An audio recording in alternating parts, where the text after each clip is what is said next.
दो चार्ज है, एक का है Q1, एक चार्ज कौन सा है Q1, और एक चार्ज है जिसका मान है Q2। ये दो चार्ज है।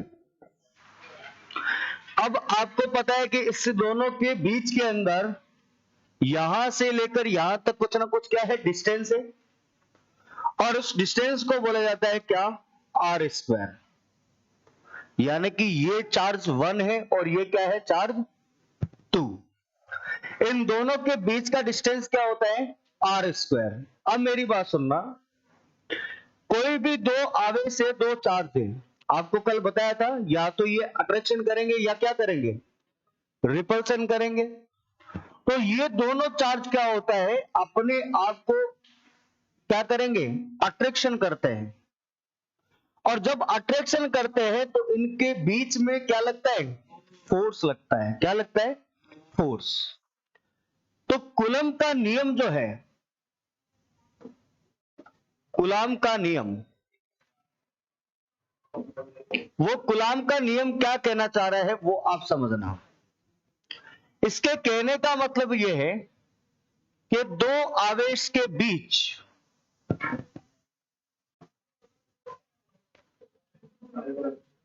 चार्ज के बीच लगने वाला बल, लगने वाला बल यानी कि इसका फोर्स, उन दोनों चार्ज के, दोनों चार्ज बोले तो आवेश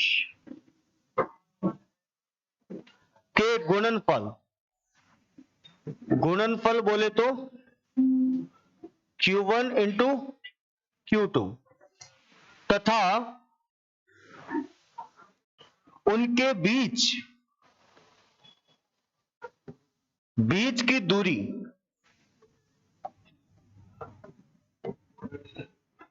यानी कि R स्क्वायर के समानुपाती यानी कि डायरेक्टली प्रोपोर्शनल होता है।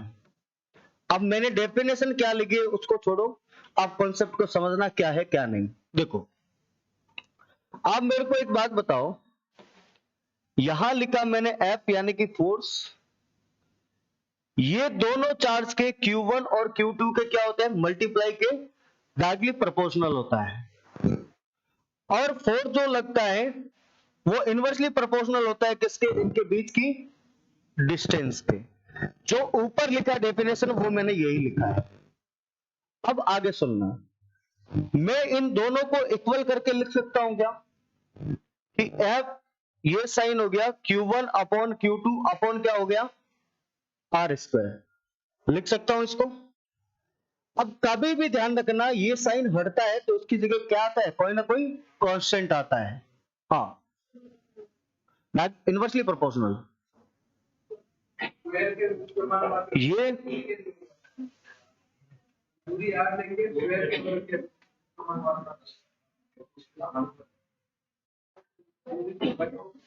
ये व्युत्क्रमानुपाती होता है। और इसके क्या होता है, गुणनफल के समानुपाती, डायरेक्टली प्रोपोर्शनल होता है। और इसके क्या होता है, डिस्टेंस के इनवर्सली प्रोपोर्शनल होता है। क्या कह रहे हो, एक ही बात है ना, रेसिप्रोकल होता है इसके डिस्टेंस का। तो डिस्टेंस R स्क्वायर लिख दिया ना भाई।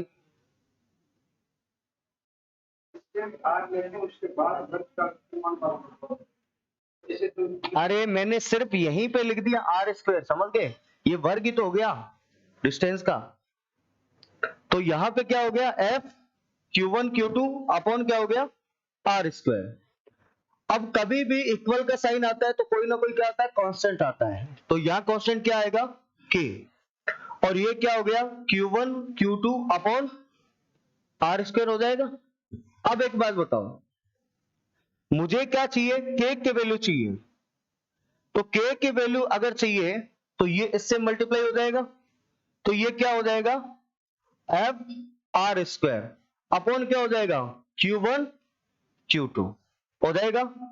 अब मेरी एक बात सुनना, ये K जो है इसको बोलते हैं कूलम कांस्टेंट। क्या बोलते हैं? Coulomb constant. और इसका वैल्यू जो होता है वो 9 इंटू 10 की पावर 9 होता है। कितना होता है? 9 इंटू 10 की पावर 9। अब बात क्या आती है कि सर इसकी यूनिट कैसे निकालें? मैंने कहा इसकी यूनिट निकालने के लिए आप मेरे को एक बात बताओ, इसका क्या होता है?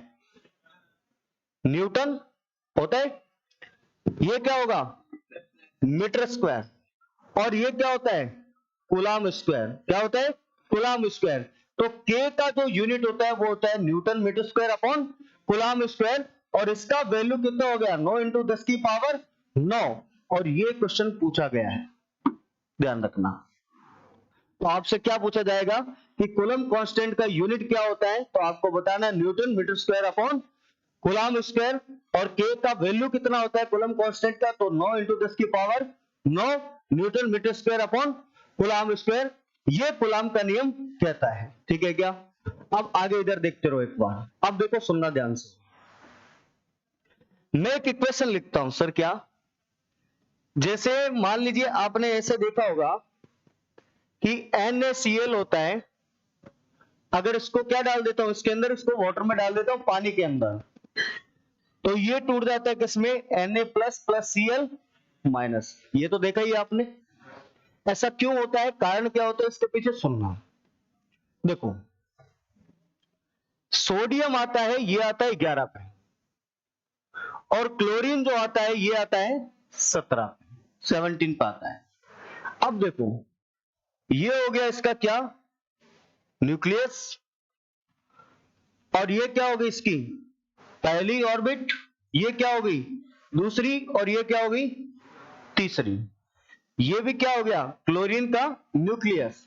ये पहली सेल, ये दूसरी सेल, और ये क्या हो गई? तीसरी सेल।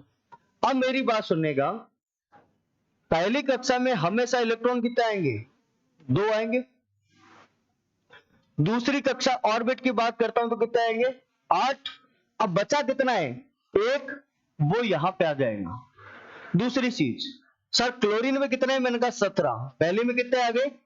8। 2। दूसरे में कितने आ गए? 8। बचे हुए किस में आ गए? इसमें 1 2 3 4 5 6 और एक क्या हो गया? 7। आगे। अब मेरी बात सुनना, ये जो है सोडियम, ये होता है मेटल। क्या है? मेटल बोले तो क्या है? धातु। और जो ये है इसको बोलते हैं नॉन मेटल। नॉन मेटल बोले तो अधातु। ये धातु है और ये क्या है? अधातु है। अब मेरी बात सुनना, जो मेटल होता है ना, एक साइंटिस्ट था जिसका नाम था नील्स बोर। क्या नाम था? नील्स बोर एक साइंटिस्ट था। उसने क्या बोला था? उसका एक रूल दिया था उसने, जिसको बोलते हैं बोर-बेरी स्कीम। उसने क्या बोला था कि अगर मान लीजिए ये इलेक्ट्रॉन जो है, ये इलेक्ट्रॉन अपनी एनर्जी को रिलीज करेगा। क्या करेगा? रिलीज करता है। तो ये क्या करता है? उससे नीचे वाली सेल में चला जाता है। और क्या बोला था इसने कि मान लीजिए अगर ये एनर्जी क्या करता है?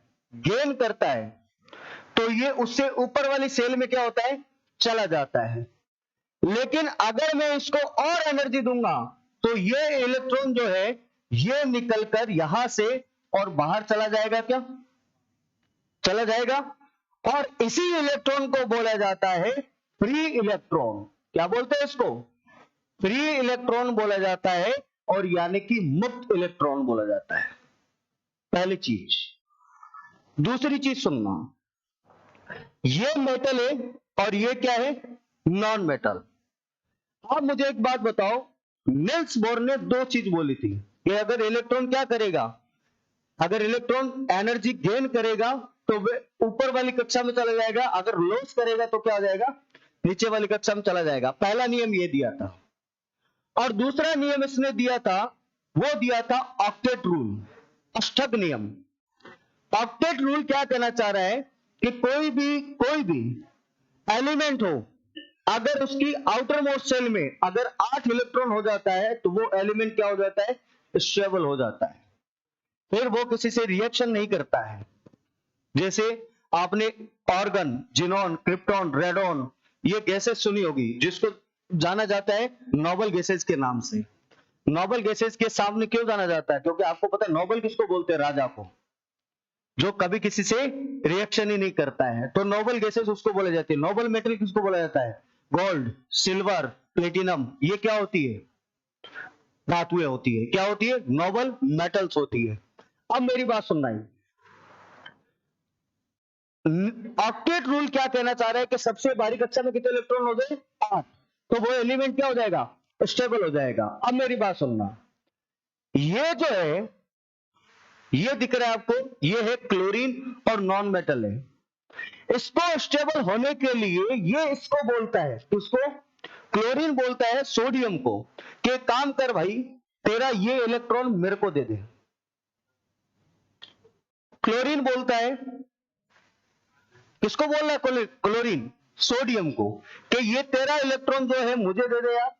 होगा क्या कि जैसे ही तू मेरे को इलेक्ट्रॉन देगा, मेरे पास क्या हो जाएगा? मेरा ऑक्टेट पूरा हो जाएगा। मेरे पास 7 पहले से पड़े हैं, एक तू देगा तो मेरे पास 8 हो जाएंगे।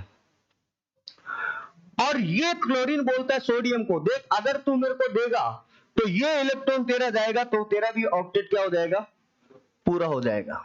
एक ही तो है आउटर मोस्ट शेल में। अब आप मुझे एक बात बताओ, इसको एक इलेक्ट्रॉन निकालने के लिए एनर्जी क्या देनी पड़ेगी? कम। अब मुझे बताओ 7 इलेक्ट्रॉन निकालने पॉसिबल है क्या? नहीं है। अब मेरी एक बात सुनना, जो एटम्स होता है वो अपनी ओरिजिनल पोजीशन के अंदर इलेक्ट्रिसिटी फ्लो नहीं कर सकता। उसका रीजन क्या होता है? उसका रीजन होता है कि सर सोडियम आता है कितने पे? 11 पे आता है। अब देखो, अगर इसका आप स्ट्रक्चर लिखते हो जैसे Na, यहां पे हमेशा लिखा जाता है 11, यानी कि इसका एटॉमिक नंबर, और ऊपर की तरफ लिखा जाता है इसका एटॉमिक मास, परमाणु भार और परमाणु क्रमांक, ये दोनों लिख दिया। अब मेरी बात सुनना, ये जो है इसको बोलते हैं नंबर ऑफ प्रोटॉन, कितने? 11। अगर मैं बात करता हूं नंबर ऑफ इलेक्ट्रॉन, कितने? 11, क्योंकि न्यूट्रल कौन होता है? न्यूट्रॉन। अगर मैं एक काम कर देता हूं, इसका टोटल चार्ज निकाल लेता हूं 1.6 इंटू 10⁻⁻19 कूलम, और इसका भी टोटल चार्ज निकाल देता हूं 1.6 इंटू 10⁻⁻19 कूलम। आपको पता है प्रोटॉन पॉजिटिव होता है और इलेक्ट्रॉन क्या होता है? नेगेटिव। ये तो टोटल वैल्यू क्या हो जाएगी? कट हो जाएगी। तो नेट चार्ज कितना आ जाएगा? 0। कितना आ जाएगा? 0। यानी कि ये क्या होता है? विद्युतीय रूप से, यानी कि इलेक्ट्रिक के बेस पे ये क्या होता है? अपनी ओरिजिनल पोजीशन में कोई भी एलिमेंट, कोई भी एटम होता है, परमाणु होता है, वो विद्युत का चालन नहीं कर सकता, इलेक्ट्रिसिटी फ्लो नहीं कर सकता है। वो इलेक्ट्रिसिटी फ्लो कब करेगा? या तो इलेक्ट्रॉन गेन करेगा या फिर क्या करेगा? डोनेट करेगा। अब मेरी बात सुनना, अब जब केमिस्ट्री पढ़ेंगे तो उसमें कुछ बॉन्डिंग समझाऊंगा आपको, केमिकल बॉन्डिंग अलग अलग होती है। आप मुझे एक बात बताओ, इसके अंदर इलेक्ट्रॉन दे कौन रहा है और ले कौन रहा है? दे कौन रहा है? सोडियम दे रहा है। कितना दे रहा है? इस पे चार्ज आ जाएगा प्लस का। ले कौन रहा है? क्लोरीन। कितना ले रहा है? 1 इलेक्ट्रॉन। इस पे आ जाएगा माइनस। अब मुझे एक बात बताओ, इसके अंदर प्रोटॉन कितने हैं? सर 11 है। इलेक्ट्रॉन कितने हैं? 10। सर इसके अंदर क्या है? प्रोटॉन। मैंने कहा 17। सर इलेक्ट्रॉन कितने हो गए? 18। क्या इसमें डिफरेंस आया क्या? और डिफरेंस आते ही क्या बना लेगा? आयन बना लेगा। क्या बना लेगा? आयन। इसीलिए ध्यान रखना, पहले यही समझा देता हूं कि मेटल और नॉन मेटल, इसके बीच में जो बॉन्ड बनता है हमेशा, वो उसको बोला जाता है आयोनिक बॉन्ड। क्या बोलते हैं? आयोनिक बॉन्ड, आयनिक बंध। और आपको खुद को पता है ये प्लस और माइनस क्या होते हैं? आयंस होते हैं। क्या होते हैं? आयंस। अब ये क्या सोडियम इलेक्ट्रिसिटी फ्लो कर देगा क्या? बिल्कुल कर देगा। करवाएगा कौन? सर ये फ्री इलेक्ट्रॉन करवाएगा। कौन कराएगा? Free electron. और आपने पक्का सुना होगा कि धातु इलेक्ट्रॉन का त्याग करता है। धातु जो है वो इलेक्ट्रॉन डोनेट करता है और पॉजिटिव चार्ज लाता है, जबकि नॉन मेटल इलेक्ट्रॉन गेन करता है और नेगेटिव चार्ज लाता है। ये तो पढ़ा होगा आपने। ये इस प्रकार से पॉजिटिव और नेगेटिव चार्ज आता है। ठीक है क्या? ठीक है। अब सुनना आगे मेरी बात। अब बात यह आती है कि सर ये विद्युत धारा होती क्या है? सुनना, विद्युत धारा, इलेक्ट्रिक करंट,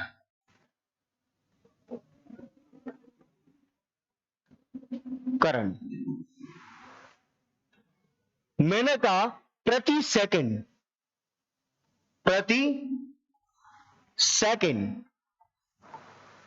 पर सेकंड आवेश प्रवाह की दर, आवेश प्रवाह की दर यानी कि rate of charge flow,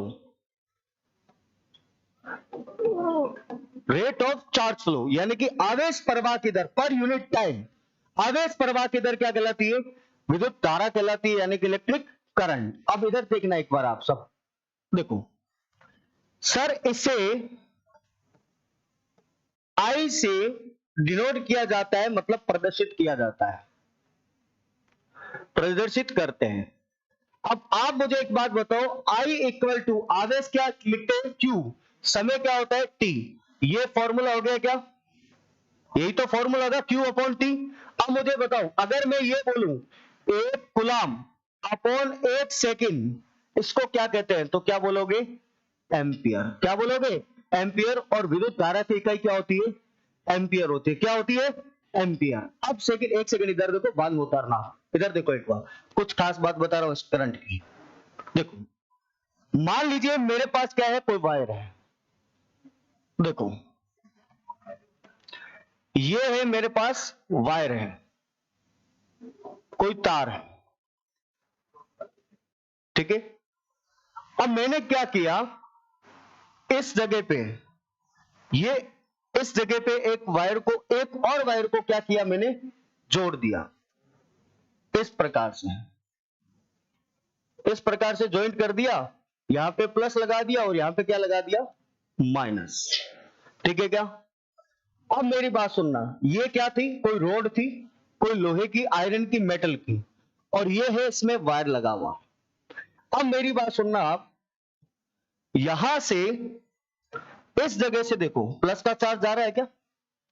plus charge आ रहा है, ये यहां पे आएगा, यहां पे पहुंचेगा, और यहां पे पहुंचेगा कौन सा चार्ज? Plus charge. और इस तरफ से माइनस का चार्ज आएगा, यहां पे भी माइनस पहुंचेगा, यहां पे भी माइनस पहुंचेगा, और यहां पे भी क्या पहुंचेगा? माइनस पहुंचेगा। अब आप मुझे एक बात बताओ, यदि ये मेटल है, क्या है? मेटल। तो मेटल में आपको पता है कि इसमें चार्ज कौन सा होता है? माइनस का होता है, मतलब फ्री इलेक्ट्रॉन होते हैं। होते हैं कि नहीं होते? अभी आपको बताया था, कोई भी मेटल है उसमें क्या होगा? फ्री इलेक्ट्रॉन होगा। ये इसके अंदर क्या है? फ्री इलेक्ट्रॉन है। अब मेरी बात ध्यान से सुनना, यहां से प्लस चार्ज गया, यहां से जब ये प्लस चार्ज गया गया गया इस पॉइंट पे गया, तो यहां से बहुत सारा प्लस चार्ज हो जाएगा। क्या कहता? बहुत सारा। जब ये प्लस का चार्ज बहुत सारा इकट्ठा हो जाएगा, इसमें माइनस है तो ये अपनी ओर आकर्षित कर लेगा इनको, तो यहां पे बहुत सारा चार्ज कौन सा आ जाएगा? माइनस का। और कुछ हिस्सा प्लस का किस तरफ जाएगा? इस तरफ भी जाएगा, क्योंकि माइनस भी तो अट्रैक्शन करेगा प्लस को।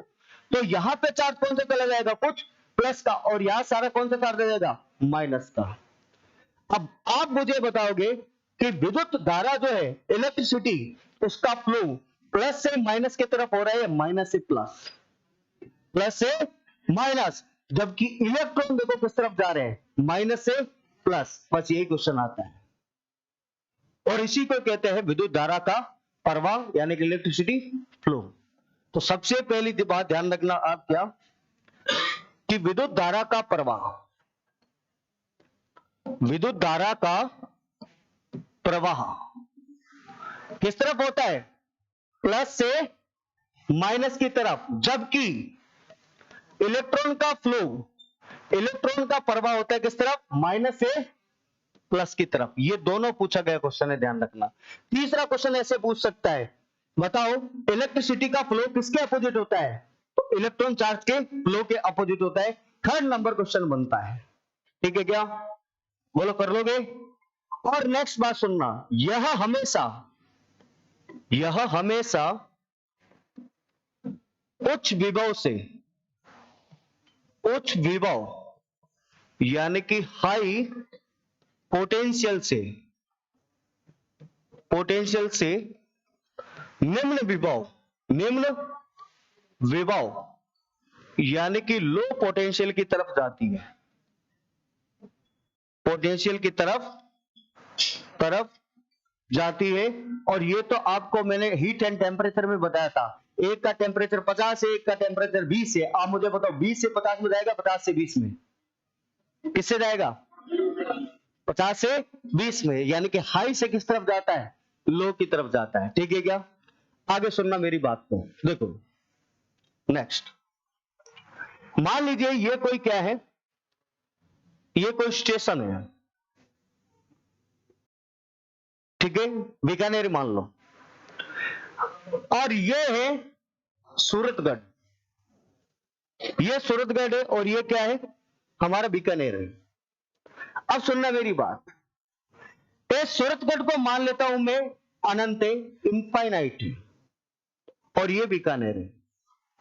आपको पता है कि इलेक्ट्रिसिटी जो है वो कहां से आ रही है? हमारे यहाँ सूरतगढ़ से आ रही है। आ रही है नहीं आ रही है? आ रही है। अगर मान लीजिए मैं इसके किसी पॉइंट पर कोई इलेक्ट्रिक करंट लेके आ गया, सपोज करो मैं इस पॉइंट पर लिया है इलेक्ट्रिक करंट, और इस पॉइंट से ये ब्रांचेज जा रही है बहुत सारे क्या सब स्टेशन के पास में, इस प्रकार से, और यहां से ये सूरतगढ़ को मानता हूं मैं इनफाइनाइट है, यानी कि अनंत है, और यहां से ये इलेक्ट्रिसिटी आई कहां से? यहां से इस मेन स्टेशन के पास में ये आ रही, और ये इस पॉइंट से कहां आ रही? इन पॉइंटों तक जा रही है। जा रही है नहीं जा रही है? जा रही है। अब मान लेता हूं मैं ये ए से बी तक आ रही है करंट इलेक्ट्रिसिटी इनफाइनाइट से किसी पॉइंट तक, और बी पॉइंट से कहां जा रही है? सी पॉइंट तक जा रही है क्या? ये सब लाइन। अब मेरी बात सुनना सर, जो इनफाइनाइट से आ रही है किसी पॉइंट तक, उसको क्या कहते हैं? मैंने कहा उसको कहते हैं विभव, यानी कि पोटेंशियल। और सर अगर एक पॉइंट से किसी अन्य पॉइंट तक जा रही है उसी क्षेत्र में, उसी एरिया के अंदर, उसको क्या बोलते हैं? मैंने कहा उसको बोलते हैं विभवांतर, यानी कि पोटेंशियल डिफरेंस। क्लियर है क्या?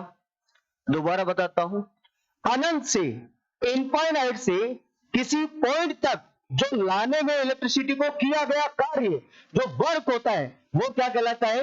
विभव, इलेक्ट्रिक पोटेंशियल। बट एक पॉइंट से, उसी क्षेत्र के अंदर एक पॉइंट से दूसरे पॉइंट तक लाने में किया गया कार्य, वो कहलाता है विद्युत विभवांतर, यानी कि पोटेंशियल डिफरेंस। एग्जांपल सुनना मेरी बात, ये कोई कंटेनर है, ये भी कंटेनर है, ठीक है, इसमें 50 डिग्री सेंटीग्रेड का टेम्परेचर है, इसमें 20 डिग्री सेंटीग्रेड का क्या है? टेम्परेचर। आप मुझे एक बात बताओ, अगर मैं इनका एवरेज लूंगा तो 35 डिग्री आएगा, आएगा कि नहीं आएगा? 50 और 20 70 हो गया, 70 का हाफ कितना हो गया? 35 डिग्री। जब मान लीजिए इन दोनों का टेम्परेचर अगर 35 डिग्री हो गया एवरेज, उसके बाद में मुझे बताओ क्या इसके अंदर टेम्परेचर फ्लो होगा क्या? नहीं होगा। होगा? नहीं होगा। क्यों सर? इक्वल हो गया, फाइनली कितना हो गया सर? 0 हो गया। तो वैसा का वैसा सेम किसके अंदर चलता है? इलेक्ट्रिसिटी में चलता है। मैंने क्या बोला? Potential difference.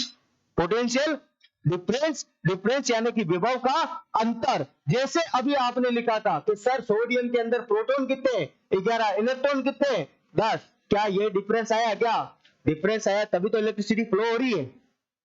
अगर होता ही नहीं तो कितनी होती? 0। सेम वहीं पे अप्लाई होता है, ठीक है क्या?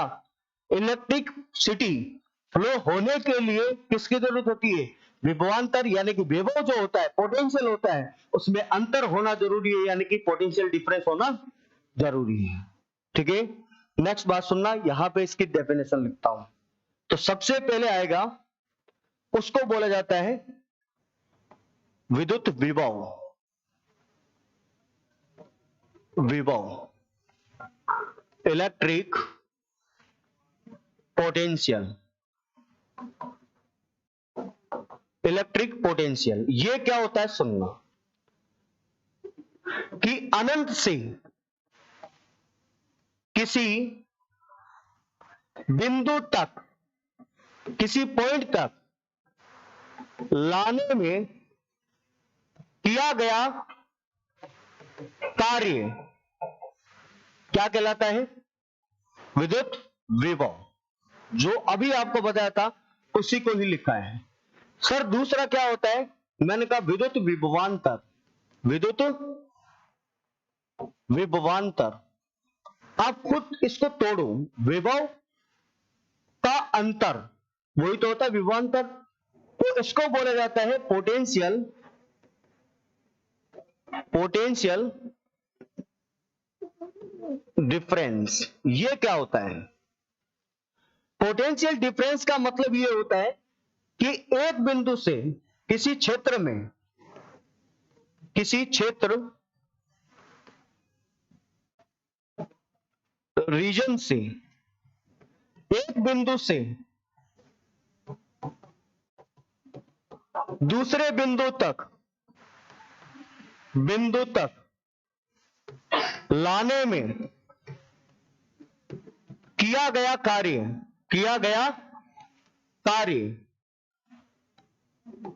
क्या कहलाता है? विद्युत विभवांतर कहलाता है, यानी कि इलेक्ट्रिक पोटेंशियल डिफरेंस। अब मेरे को एक बात बताओ, विभवांतर इसको मैं पीडी लिख सकता हूं क्या? पोटेंशियल डिफरेंस अपॉन कार्य वर्क अपॉन क्यू लिख सकता हूं। अब मुझे बताओ कार्य क्या है? कार्य क्या है? जूल।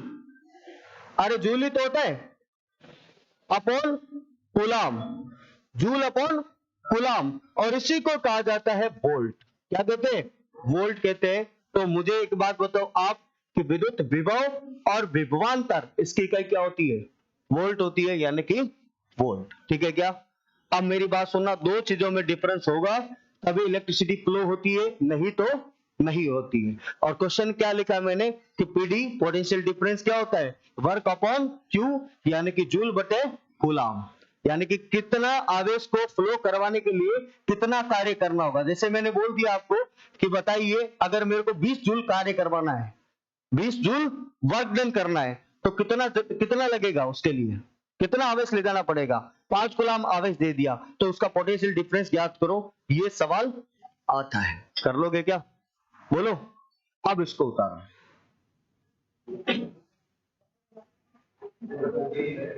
यही से उतारो।